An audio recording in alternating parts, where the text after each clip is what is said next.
রান্নাবান্না শেষ করছি। এখন এই যে ঢেউয়ে ভর্তা বানাচ্ছি। কালকে টঙ্গী থেকে অনেকগুলো ঢেউয়ে নিয়ে আসছি, ঢেউয়েগুলো পরিষ্কার করে নিয়ে ভর্তা বানাচ্ছি।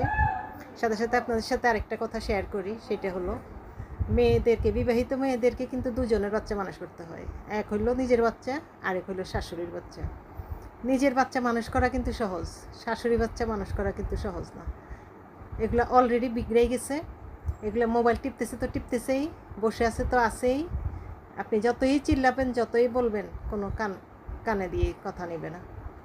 এর চেয়ে নিজের বাচ্চা মানুষ করা সহজ। 2-4টে থাপ্পড় দিয়ে এক সাইডে বসায় রাখা যায়।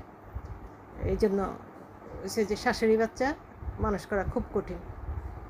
তো এই কথাটাই শেয়ার করলাম। আসলে এটা আসলে বাস্তব সত্য কথা। আপনারা মানেন আর না মানেন, বা আমার সাথে একমত হন বা না হন, এটা কিন্তু 100% সত্য কথা।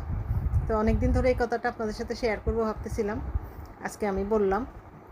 আপনারা যারা যারা একমত থাকেন কমেন্টসে জানাবেন।